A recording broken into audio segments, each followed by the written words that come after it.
Salam, apa kabar semua? Kembali ke channel Praise Family. Doa kami dari tempat ini senantiasa di dalam kemenangan, di dalam perlindungan Tuhan dan tetap sehat ya. Walaupun masih stay at home, kita percaya di Malaysia ya, esok akan berakhir PKP dan kita mempercayai bahwa kita di dalam senantiasa kemenangan. Amin. Ya, hari ini kita bercerita tentang hati ya. Kenapa kok kita harus cerita tentang hati? Karena hati adalah tempat yang sangat penting di dalam kehidupan kita. Contohnya kenapa? Hati adalah sumber dari semuanya, yaitu sumber keinginan, sumber keputusan. Ya, jadi itu bergantung di dalam hati kita. Jadi apa yang sangat penting, hati adalah pusat ya menyimpan, yaitu sumber menyimpan intelektual di dalam kehidupan kita atau pengetahuan di dalam setiap kita. Contohnya kita menyimpan kebenaran firman Tuhan, menyimpan kata-kata ya di dalam hati kita, menyimpan ya dengan hati percaya, yaitu tempat intelektual untuk kita menyimpan sesuatu yang sangat penting di dalam hati kita ya.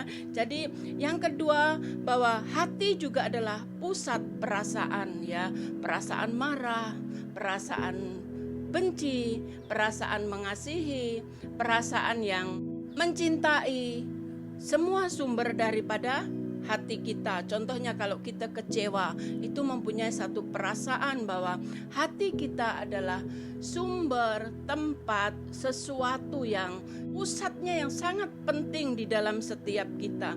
Jadi waktu kita rasa takut, waktu kita rasa marah, waktu kita rasa sedih, juga semuanya tersimpan di dalam hati. Sebab itu jagalah hatimu ya. Tuhan melihat hati. Hari ini kita membawa tema yaitu menjaga hati. Amsal 4 ayat 23, jagalah hatimu dengan segala kewaspadaan, karena dari situlah terpancar kehidupan ya.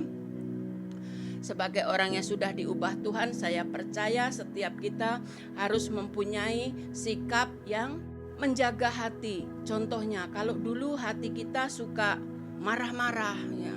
Contohnya dulu hati kita menyimpan dendam, menyimpan benci, menyimpan sakit hati ya.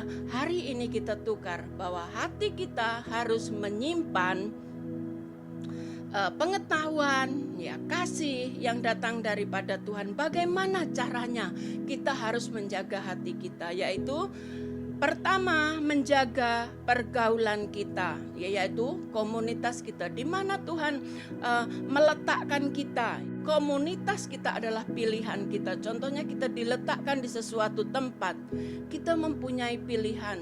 Adakah kita harus bercampur kepada komunitas itu, atau kita mengelakkan, atau kita bergaul kepada komunitas yang salah atau komunitas yang membangun hidup kita?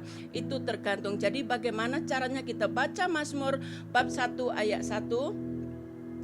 Berbahagialah orang yang tidak berjalan menurut nasihat orang fasik, dan yang tidak berdiri di jalan orang berdosa, dan yang tidak duduk di dalam kumpulan pencemuh. Jadi untuk menjaga hati kita, yaitu kita harus menjaga pergaulan. Kita tidak mau mendengar nasihat orang fasik. Orang fasik itu tahu bahwa apa yang dilakukannya itu salah, tapi mereka juga melakukannya. Orang fasik itu tahu kebenaran, tapi memilih melakukan yang salah untuk mempengaruhi kita di dalam hidup yang salah ya. Jadi yang seterusnya ialah jangan berdiri di jalan orang berdosa ya. Jangan berdiri bersama orang berdosa, berarti kita jangan bersama-sama orang berdosa, di mana orang berdosa itu melakukan sesuatu yang membawa dosa. Kalau kita bergaul dengan mereka setiap hari, kita cerita tentang dosa, kita cerita tentang kejahatan, di situ membuat pikiran kita jahat. Dan kalau kita membuat pikiran kita jahat, itu menyimpan di dalam hati kita, itu tersimpan satu kejahatan ya. Jadi sumbernya itu sangat penting untuk kita jaga. Jangan berdiri di jalan orang berdosa. Dan yang seterusnya, jangan duduk di kumpulan pencemooh. Ini ya, kalau wanita selalunya duduk-duduk dan kita menggosipkan orang lain, walaupun kita itu tidak tahu sesuatu tentang orang lain, mendengar gosip ya. Jadi di sini untuk menjaga hati kita, jangan berkumpul dengan orang pencemooh. Mungkin boleh kita berkumpul, tapi mari kita menjadi pengaruh yang sehat ya. Sangat penting kita untuk mempengaruhi diri kita sendiri, pikiran kita, hati kita, untuk tidak berkumpul di dalam kumpulan pencemooh ya. Karena di Korintus 15 ayat 33 mengatakan, janganlah kamu sesat, pergaulan yang buruk merosakkan kebiasaan yang baik. Jadi firman Tuhan juga memberi satu amaran kepada kita, jangan kamu sesat, pergaulan yang buruk merosakkan kebiasaan yang baik. Berarti anak Tuhan harus tahu menempatkan dirinya. Jangan bergaul orang yang sikapnya tidak sesuai dengan firman Tuhan, sebab itu mempengaruhi hidup kita yang sudah diubah Tuhan, sudah mau belajar hidup baik. Kita akan dipengaruhi oleh lingkungan kita itu, yaitu kawan-kawan kita yang belum bertobat. Dan yang selanjutnya, poin yang kedua, mari kita menjaga hati kita dengan mengisi hati kita hal-hal yang baik ya. Mazmur bab 1 ayat 2, tetapi yang kesukaannya ialah Taurat Tuhan, dan yang merenungkannya Taurat itu siang dan malam. Apa yang kita tanam pastinya akan kita tuai. Jadi di dalam pikiran, untuk menjaga hati kita, kita harus sebagai orang percaya, kita tahu bahwa sesuatu kita jaga dari hidup kita melalui firman Tuhan ya. Kenapa kita harus menjaga melalui firman Tuhan? Karena firman Tuhan adalah panduan di dalam setiap kehidupan kita. Adakah kita itu jahat? Adakah kita ini baik? Itu belajar dari firman Tuhan ya. Jadi bagaimana orang tahu kalau kita ini jahat atau kita ini baik? Hati kita orang tidak melihat, tapi orang tahu bahwa kita ini jahat atau kita ini baik melalui perbuatan kita ya. Makanya kita harus jaga. Kalau kita mau berbuat baik, mari kita isi hati kita dengan yang baik ya.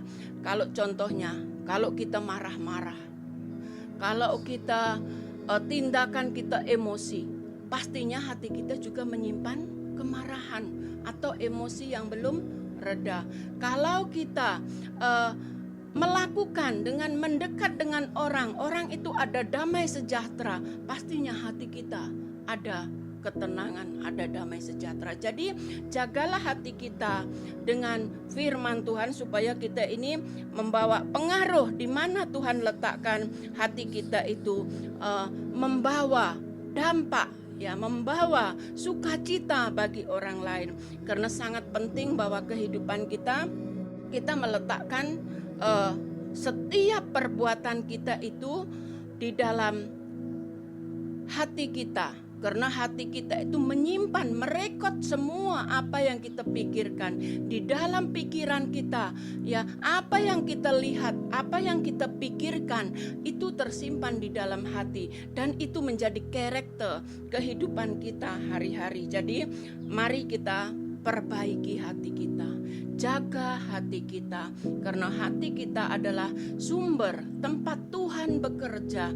Hati kita adalah tempat Tuhan tinggal. Jadi mari kita jaga hati kita, jangan kita cemari dengan hal-hal yang tidak baik, bahkan merosakkan diri kita sendiri.